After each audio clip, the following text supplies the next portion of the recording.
નમસ્કાર. ચાલો આજે એક બહોત ही જૂની પણ ખૂબ જ ઊંડી વાત કરીએ. રાજા સુરથની કથા. જુઓ, આ ખાલી એક રાજા-રાણીની વાર્તા નથી, પણ આપણા બધાના મનની અંદર ચાલતા સંઘર્ષની વાત છે. આ એ જ્ઞાન છે જે સદીઓ પછી પણ એટલું જ સાચું છે. ક્યારેય વિચાર્યું છે કે આવું કેમ થાય છે?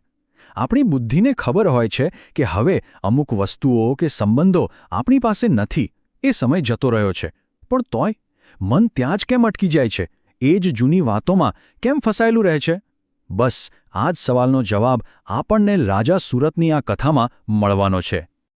તો વાર્તાની શરૂઆત થાય છે રાજા સુરતના ભવ્ય શાસનથી. એક એવો રાજા જેની પાસે બધું જ હતું, પણ કેવી રીતે એમના જીવનમાં એક નાટકીય વળાંક આવ્યો, ચાલો એ જોઈએ. હવે સુરત કોઈ એવા તેવા રાજા નહોતા. એ ખરેખર એક મહાન શાસક હતા. અત્યંત ઉદાર, પોતાની પ્રજાની ખુશી માટે હંમેશા તૈયાર અને સત્યના રસ્તે ચાલનારા. ટૂંકમાં એક આદર્શ રાજા. પણ કહેવાય છે ને કે સમય ક્યારે એક સરખો નથી રહેતો. શત્રુઓએ એમના પર હુમલો કર્યો, ભયંકર યુદ્ધ થયું અને અંતે રાજા સુરત હારી ગયા. એમનું રાજપાટ, એમની સેના બધું જ છીનવાઈ ગયું અને એક શક્તિશાળી રાજા હવે એકલા જ જંગલ તરફ જવા મજબૂર બન્યા. હવે જ્યારે બધું જ ખતમ થઈ ગયું હોય એવું લાગે, જીવનમાં ચારે બાજુ નિરાશા હોય, ત્યારે જ ક્યાંકથી આશાનું એક કિરણ દેખાય છે. રાજાના જીવનમાં પણ આવું જ કંઈક થયું, જે એમને એક ઋષિના આશ્રમ સુધી લઈ ગયું. જંગલમાં આમ તેમ ભટકતા રાજાની નજર મેધસ મુનિના આશ્રમ પર પડી. જરા કલ્પના કરો, એ જગ્યા કેટલી સુંદર હશે. ચારે બાજુ સુગંધિત ફૂલો, લીલાછમ વૃક્ષો અને એકદમ દિવ્ય શાંતિ. રાજાના મનમાં જે તોફાન ચાલી રહ્યું હતું, એનાથી બિલકુલ અલગ માહોલ હતો ત્યાં. રાજા ધીમે ધીમે આશ્રમમાં ગયા.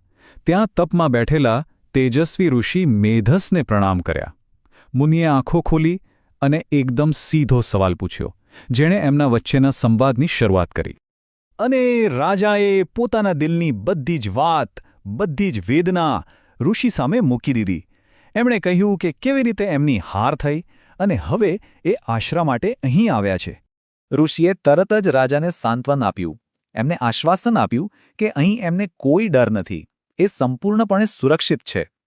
એટલે કે બહારની સુરક્ષા તો મળી ગઈ, પણ મનની અંદર જે તોફાન ચાલતું હતું એનું શું?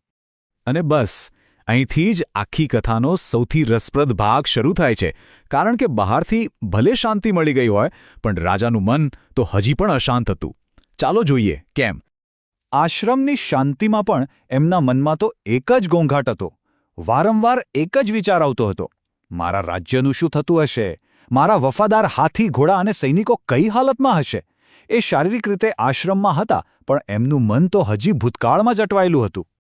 આ એક શબ્દ, ચિંતા, બસ આ જ હતી એમની આખી સ્થિતિ. એક એવી ઊંડી ચિંતા જે એમને વર્તમાનમાં રહેવા જ નહોતી દેતી.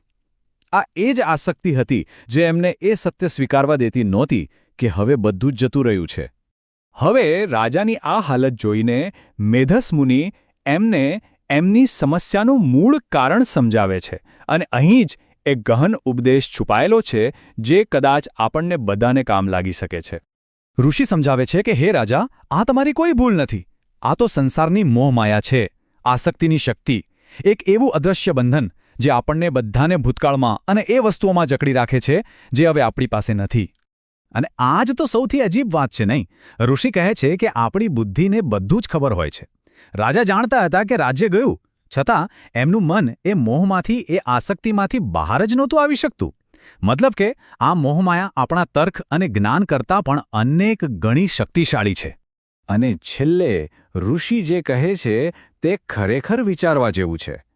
એ કહે છે કે આ કોઈ નાની સૂની શક્તિ નથી, આ તો સ્વયં દેવી મહામાયાની શક્તિ છે જે આખા બ્રહ્માંડને ચલાવે છે. એ એટલી પ્રબળ છે કે મોટા મોટા જ્ઞાનીઓ અને દેવતાઓને પણ ભ્રમમાં નાખી શકે છે.